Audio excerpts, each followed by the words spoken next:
পরে দুই কুলে দুইটা বাচ্চা নিয়ে আসছি।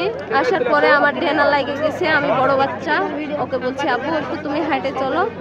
আমার ডেনা লাগে গেছে, পরে আমি নামাই দিছি ওকে। পরে আমি সামনে দিয়ে হাঁটে যাচ্ছি, বাচ্চা আমার পিছন পিছন আসছে। আমি গর্ত পার হয়ে চলে গেছি। বাচ্চা আমার ওই যে লাড়া দিয়ে ঢাকা ছিল গর্তটা, খেয়াল করেনি, পাও দিছে আর ঢুকে গেছে। আমি মা করে ডাকছে, আমি পিছন ঘুরে দেখছি আমার বাচ্চা নাই, মা করে ডাকছে। আমি বলছি পড়ে গেছে নাকি কোনখানে, পিছন ঘুরে দেখছি ও গর্তের থেকে মা করে আমাকে ডাকছে। আমি আর পারিনি গর্তের থেকে করতে।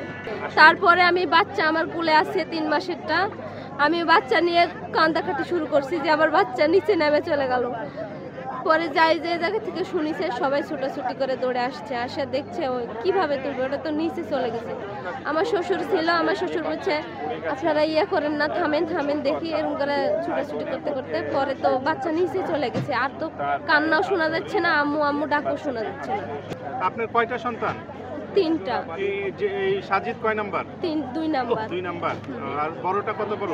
বড়টা 9 বছর। আপনারা যেটুকু জানেন আমরাও মোটামুটি সেটুকুই জানি যে একটা বাচ্চা এখানে পড়ে গিয়েছে এবং সাথে সাথে ফায়ার সার্ভিস এখানে এসেছে। ফায়ার সার্ভিস এসেই তাদের উদ্ধারের কার্যক্রম চালাচ্ছে এবং ফায়ার সার্ভিস এটা নিশ্চিত অনেকটা বোধহয় হয়েছে যে বাচ্চাটা ভিতরেই আছে। তারা বলেছে যে ভিতর থেকে কিছুটা রেসপন্সও পাওয়া যাচ্ছিল এবং তখন থেকেই যে ভেন্টিলেশনটা সেটা দেওয়া হচ্ছে যেন বাচ্চার কোনো অক্সিজেনের ঘাটতি না হয়। আর হচ্ছে একটা এক্সকেভেটর প্রয়োজন ছিল, আমরা এক্সকেভেটরটা এনেছি। পাশে যেহেতু এটা একটি গর্ত, সরু গর্ত, পাশে মাটি কেটে বাচ্চাটার কাছে পৌঁছানোর জন্য আমরা কাজ করছি, ফায়ার সার্ভিস কাজ করছে। আর আমাদের অ্যাম্বুলেন্স আছে, মেডিকেল টিম এখানে আছে যেন বাচ্চাটাকে উদ্ধার করার সাথে সাথে বাচ্চার কোনো ধরনের চিকিৎসার যেন কোনো ত্রুটি না হয়, ইনস্ট্যান্ট যেন আমরা তাকে চিকিৎসা সেবাটা দিতে পারি।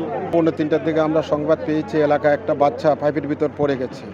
এই মেসেজ পাওয়ার পর আমরা তানুর ফায়ার স্টেশন, রাজশাহী এবং চাঁপাইনবাবগঞ্জ 3টা ইউনিটে এসে আমরা দেখলাম যে পাইপের মধ্যে বাচ্চাটা পড়েছে ওখানে মানে কিছু মাটি এবং খড় বাচ্চার উপর পড়ে আছে। আমরা ট্রান্সমিশন ক্যামেরা দিয়ে আমরা দেখলাম, কিন্তু আমরা বাচ্চাকে আমরা দেখতে পারিনি। কিছু মাটি পড়ে আছে এবং কিছু খড় পড়ে আছে। আমরা 30 ফিট 35 ফিট পর্যন্ত আমরা গিয়েছিলাম, এর পরে যেতে পারি নাই। তবে আমাদের একটা ধারণা 40 ফিট নিচেই মানে বাচ্চাটা আছে। তো এই জন্য আমরা বাচ্চাটা অক্ষতভাবে উদ্ধার করার জন্য আমরা এক্সকেভেটরকে আমরা কল করেছি। এক্সকেভেটর এসছে, প্রায় ঘন্টা 1.5 ঘন্টাতে তারা কাজ করছে। হয়তো আরও 2-3 ঘন্টা কাজ করার পর আমরা বাচ্চাটাকে অক্ষতভাবে উদ্ধার করতে পারবো। এবং এই ব্যাপারে আমাদের ভেন্টিলেশন, অক্সিজেন তা আমরা সরবরাহ করেছি। বাচ্চা যদি আল্লাহ পাক বাঁচিয়ে রাখে তাহলে তো আমরা বাচ্চাটাকে আমরা এখানে মেডিকেল টিম এসেছে, আমরা তাদের কাছে হস্তান্তর করি। আমরা লোক মুখে শুনেছি বাচ্চা এখানে পড়েছি, আমরা সব কিছু আমরা শুনেছি এবং তারা এখানে চেষ্টাও চালাইছে জনগণের মুখে, এবং যারা বাচ্চার আত্মীয়স্বজন যারা আছে তারাই আমাদেরকে জানিয়েছে। এটা 2 বছর বয়সের একটা ছোট বাচ্চা।